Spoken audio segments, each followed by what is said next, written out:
Pues muy buenos días. Vamos a empezar hoy o vamos a continuar con lo que hemos estado estudiando sobre los diferentes mandamientos de Dios, estos 10 mandamientos. Y como hemos visto en estos mensajes, los 10 mandamientos se pueden dividir entre dos. Ese resumen que tenemos de la ley que nos dio el Señor, que el primer mandamiento, el gran mandamiento es amarás al Señor tu Dios, corresponde a los primeros 5 mandamientos.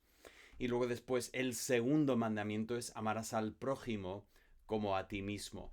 Lo que hemos visto ya es que los primeros 2 mandamientos tienen que ver con nuestra adoración a Dios, que solo hemos de adorar a Dios. Dios merece el trono de nuestros corazones. No hay nada ni nadie que merece tomar ese primer lugar en nuestras vidas más allá de Dios, y cuando adoramos a Dios debemos hacerlo en base de su carácter, jamás empleando imágenes ni ninguna herramienta nuestra, porque siempre rebaja a Dios, siempre nos hace una imagen que no es digna de nuestro Dios. Luego después en el tercer, cuarto y quinto mandamiento vimos que tenemos ese pensamiento de respetar o reverenciar primeramente el nombre de Dios, después el día de Dios y finalmente los representantes de Dios en nuestra vida, empezando con nuestros padres, nuestro padre, nuestra madre, que son realmente los primeros representantes de Dios en nuestra vida, y la Biblia manda un respeto para ellos que es por encima de cualquier otro respeto. Aquí vemos realmente lo que es la importancia de la familia dentro del plan de Dios.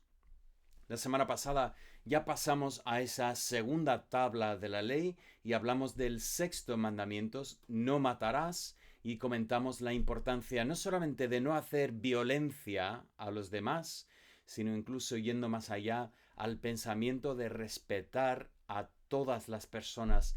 Realmente lo que Cristo después lo pone en términos del amor, que debemos amar a nuestro prójimo como a nosotros mismos, amar a nuestro prójimo como Cristo nos ha amado. Y esto nos lleva hoy al séptimo mandamiento. El séptimo mandamiento lo encontramos en el capítulo 20 de Éxodo, una vez más, pero esta vez en el versículo 14. El mandamiento ocupa el versículo entero y es cortito. No cometerás adulterio. El tema es un tema que quiero tratar con respeto.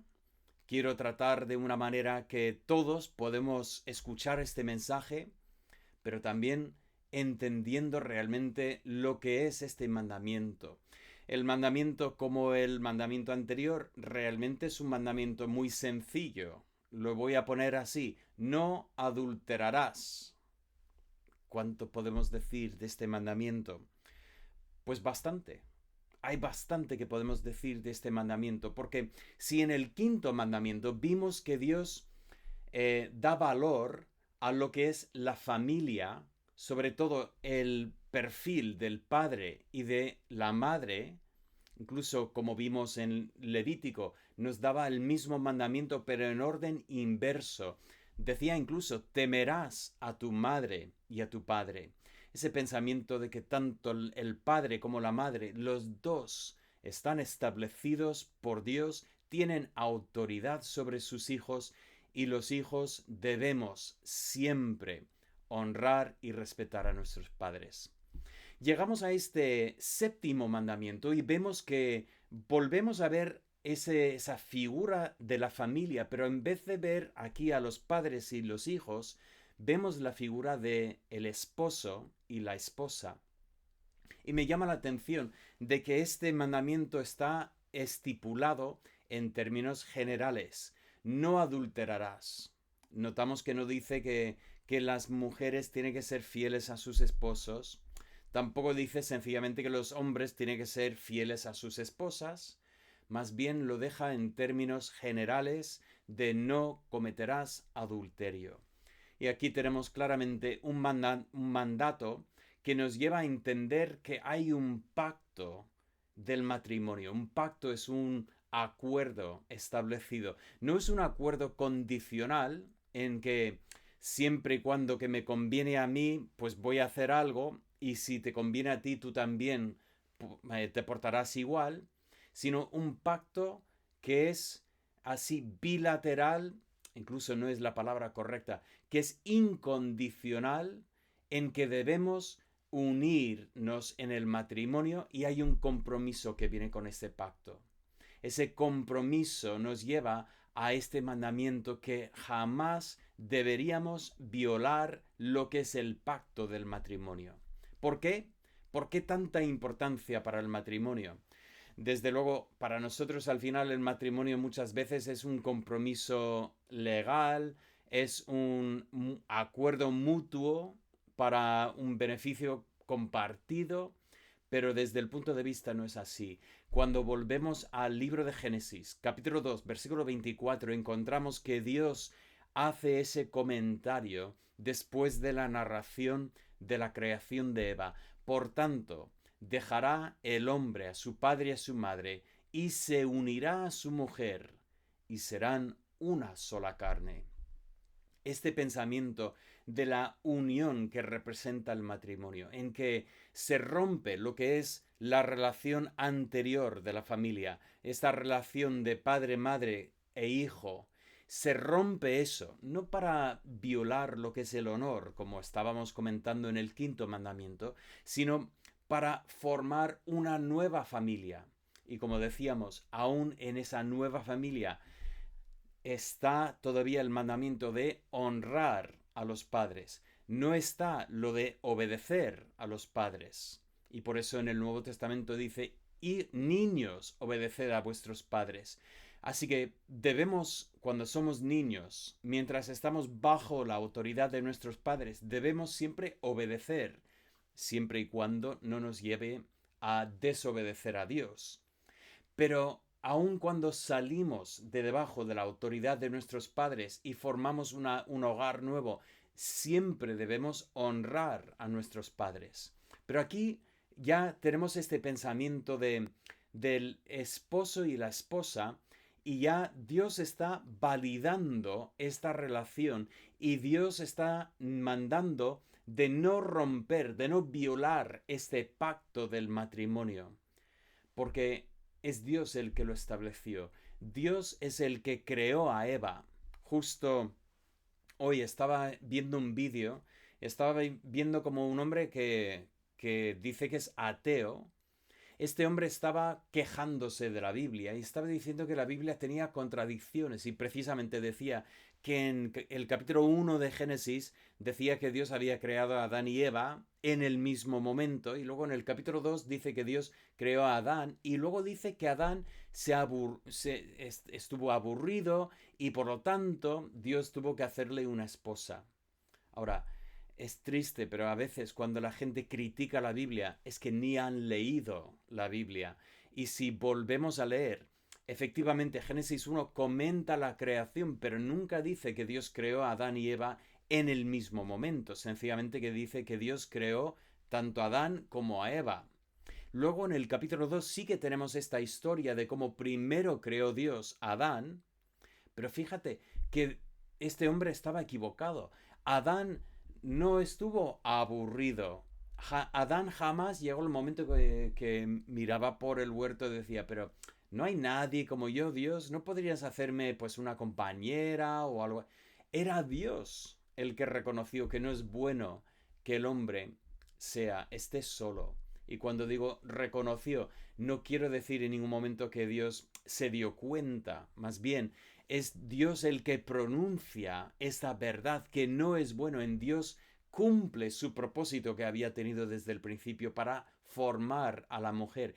Y Dios es el que unió tanto a Adán como a Eva, los trajo juntos porque no es bueno para el ser humano estar solo. Por lo tanto, Dios le dio a Adán una compañera, pero Dios dio a Eva un compañero.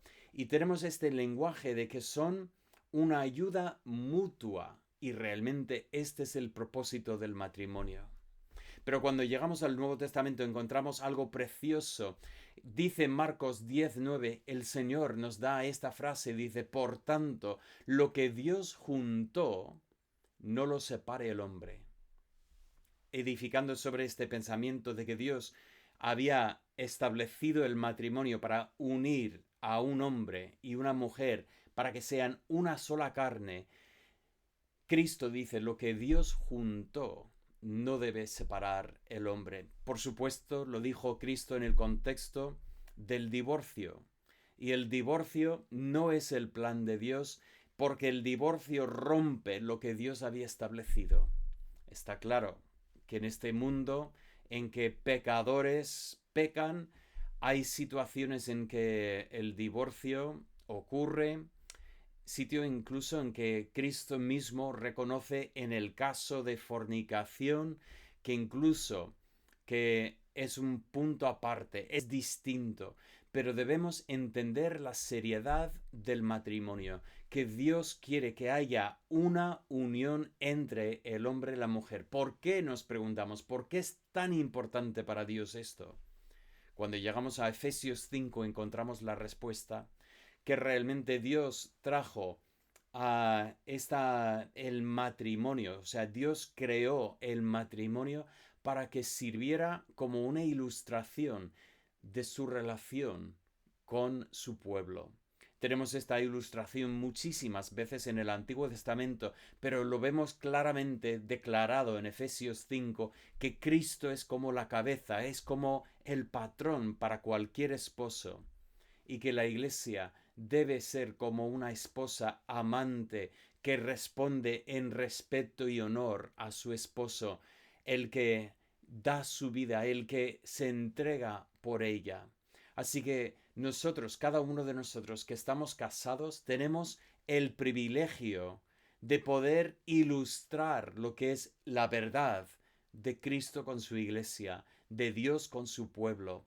Y es por eso que tenemos este mandamiento sobre la importancia de este pacto matrimonial. Llegamos a todo esto con el pensamiento de que realmente este mandamiento tiene una importancia sumamente grande. Incluso notamos la seriedad cuando llegamos al Levítico 20:10 y nos dice que si un hombre adultera con una mujer que no es su esposa, o si una mujer adultera con un hombre que no es su esposo, en el Antiguo Testamento el castigo era la muerte. Ya comentamos, aunque el mandamiento dice no matarás, esto no estaba en contra de la idea de que Dios estableciera la pena capital para ciertas violaciones de su ley.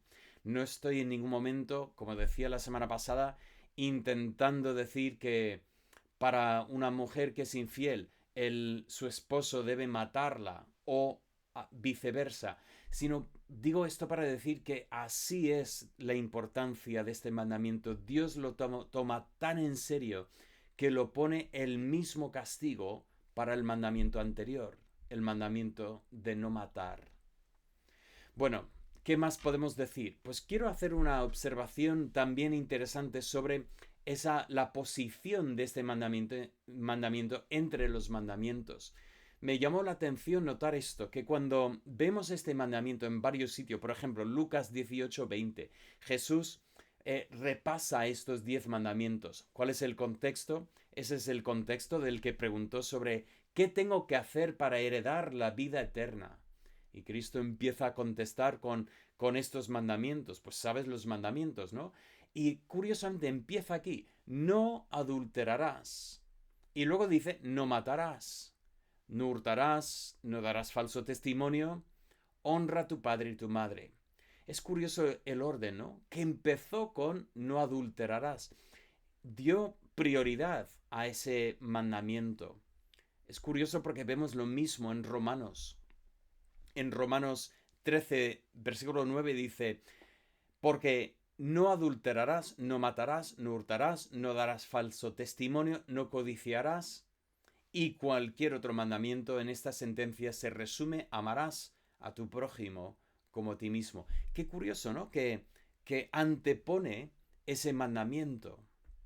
Y encontramos lo mismo también en Santiago 2:11, donde, porque el que dijo no cometerás adulterio, también ha dicho no matarás. Ahora es interesante que también tenemos también el séptimo mandamiento primero y luego después el sexto mandamiento. ¿Por qué? ¿Por qué es importante esto? Pues creo que de alguna forma entendemos en estos pasajes, tanto en la palabra de Cristo como en el apóstol Pablo, como también Jacobo, Santiago, vemos la importancia de este mandamiento. Es un mandamiento que tiene mucha importancia delante de Dios. Desde luego, cuando hablamos del adulterio, cuando hablamos de esta violación de pacto, ese acuerdo, es quizás el daño más profundo que se puede hacer en el corazón humano para una persona. Para muchísimas personas, realmente ese pecado del adulterio pues rompe y es algo sumamente dañoso y es sumamente importante para Dios. Dios lo pone así en ese término para darle la importancia que tiene. Es sumamente importante que sigamos con ese pacto que es establecido delante de Dios para ser fieles en el matrimonio. Pero también tenemos que ver lo que hace Jesús con este mandamiento. Tal como vimos con el mandamiento anterior. Jesús, cuando habla de la ley, enseguida habla primeramente de no matarás. Ese primer consuelo que tenemos cuando queremos justificarnos a nosotros mismos. Pero tampoco soy tan malo, jamás he matado a nadie. Pues otra forma que tenemos de justificarnos es también ir a este mandamiento y decir, bueno, yo he sido un hombre fiel, que jamás he hecho ninguna cosa mala en cuanto a mi matrimonio, jamás he estado con nadie más. Jesús nos da un enfoque también importante en este mandamiento. Nos dice en Mateo 5, primeramente el versículo 27, que efectivamente es importante para Dios. Cuando una persona comete el acto de adulterio, esto es pecado delante de Dios y esa persona merece el castigo delante de Dios. Ahora, no estamos bajo un rey que efectivamente castiga con la muerte a una persona que comete adulterio.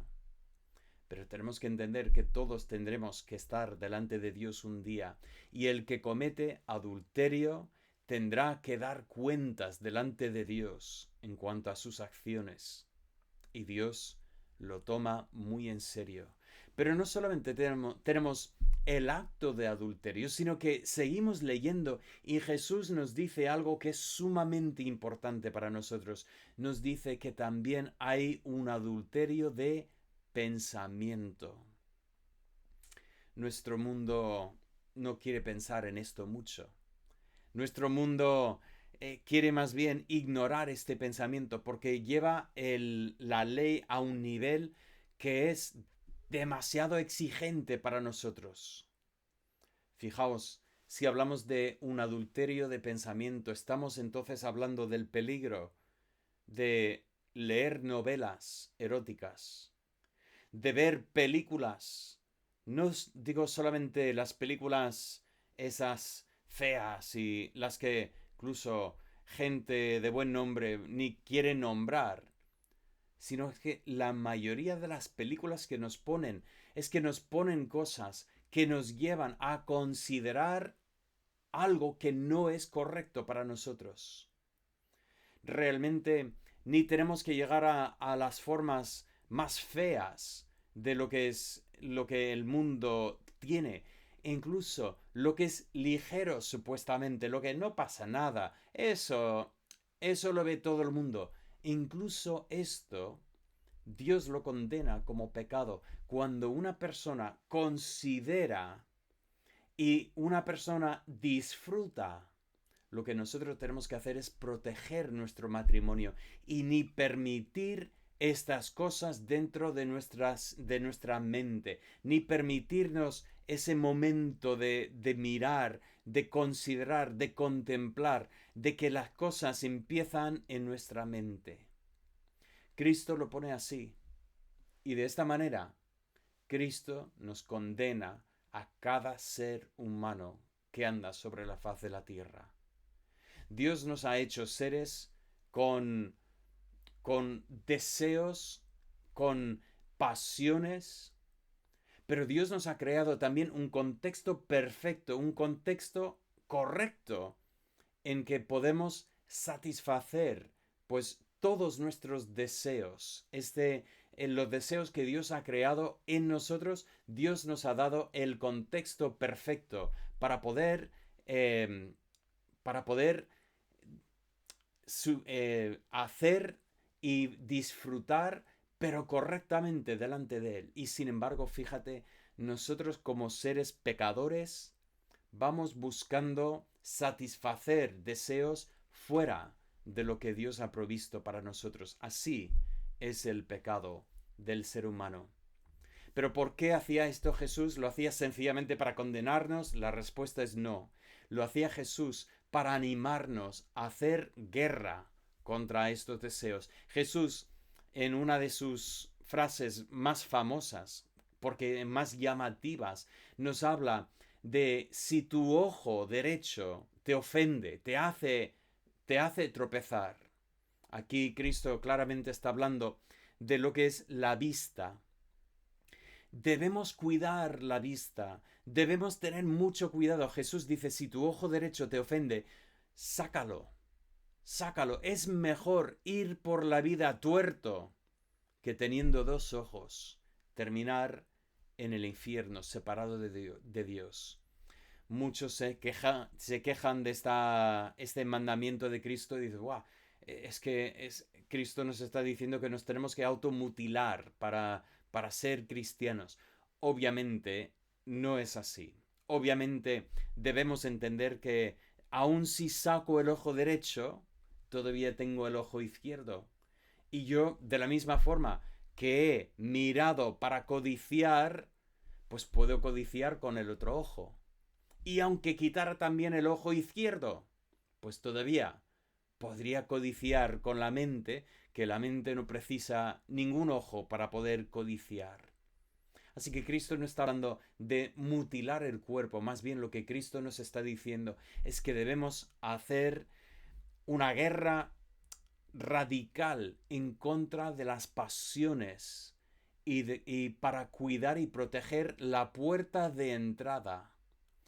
En Job 31, versículo 1, tenemos un pasaje sumamente interesante. Los amigos de Job, amigos que en este momento están seguros, están convencidos de que Job ha pecado de alguna manera. Y Job les quiere decir que no, aunque él reconoce que es pecador delante de Dios, reconoce que él no está sufriendo un castigo por un pecado específico. ¿Por qué? Porque Job sabe que él ha pedido perdón a Dios cuando ha pecado. Pero Job nos dice algo interesante en el capítulo 31, versículo 1, dice, he hecho un pacto con mis ojos de que no voy a mirar a una joven, a una doncella. Job en su día, es que esto es eterno, ¿no? Ese pensamiento de que un hombre tiene derecho a mirar y de alguna forma encontrar satisfacción en ver una mujer que no es su esposa. Y Job hace esta postura que creo que el mundo en que vivimos sigue viéndolo como algo radical. Él dice, yo no voy a mirar a una mujer. Yo no voy a contemplar. Y nosotros debemos hacer lo mismo. Oye, si significa que nosotros dejamos de ver películas, pues esto es sacar este ojo.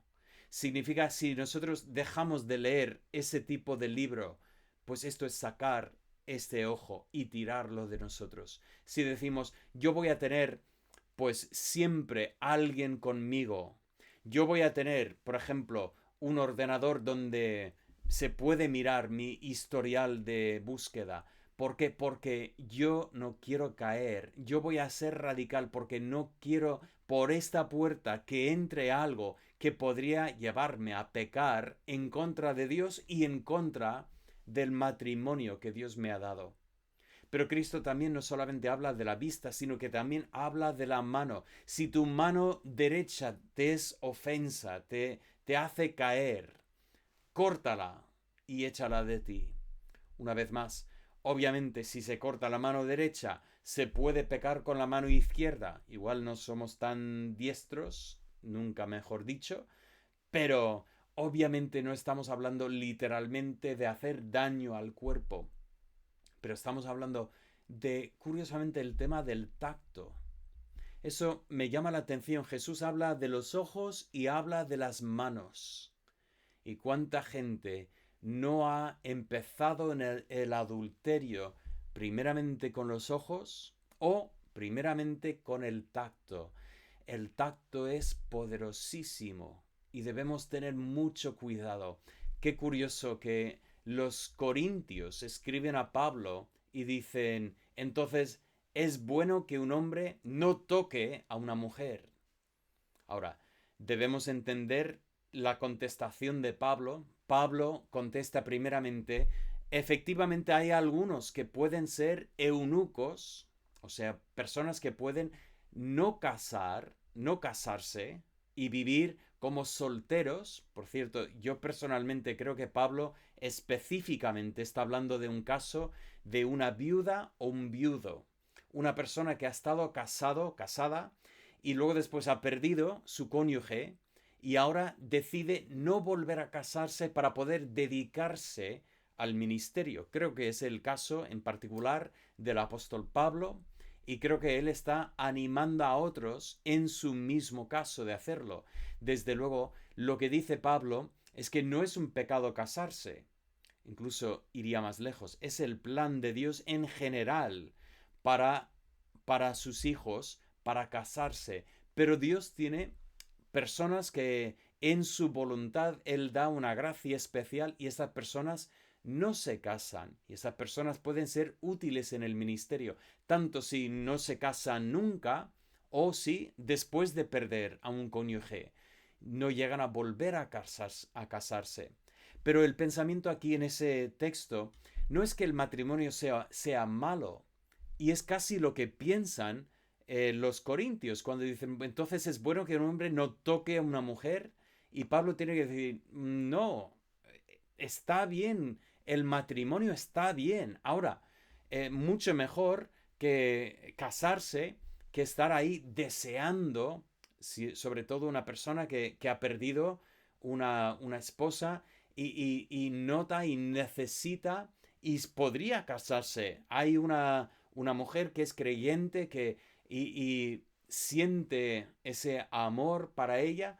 Oye, podría casarse, incluso mejor hacer esto que estar deseando, e incluso mejor que si llega a caer en la tentación y pecar con esta mujer. Mucho mejor casarse y vivir con ella según el plan de Dios, como es la voluntad de Dios. Pero creo que tenemos que entender que la postura que entendían estos corintios era casi este pensamiento de que, bueno, si no te vas a casar, pues no toques a una mujer. Oye, ¿hacemos bien en decir, yo no voy a tocar a una mujer que no sea mi esposa? Yo no voy a hacer algo que podría abrir una puerta, a despertar sentimientos en una persona que no sea mi esposa. Ni quiero que una persona me toque de una manera que podría despertar. Quiero cuidar, quiero guardar esa puerta porque no quiero caer en la tentación. Quiero guardar mi matrimonio. Realmente Jesús nos hace ver que realmente el mandamiento no cometerás adulterio no es una prohibición solamente de un acto, sino que realmente es el aspecto positivo de guardar esta relación. Por lo tanto, quiero terminar con esa imagen. El matrimonio es realmente la imagen de la unión de dos vidas, Dos vidas que tienen una unión que es íntima. Así he puesto en pantalla la unión de intimidad. Esa unión de intimidad, desde luego, no es solamente física. Cuando pensamos en este mandamiento, solemos solo pensar en lo físico. No cometerás adulterio. Pero creo que este mandamiento va a todos los aspectos de realmente lo que es esta intimidad. Es esta intimidad física, pero es también esta intimidad emocional. Y también para el que conoce a Cristo, esta intimidad espiritual. Debemos hacer todo en nuestro esfuerzo de guardar esta intimidad. Pero lo curioso del adulterio, del pecado que tenemos en este mandamiento, es que rompe los tres aspectos.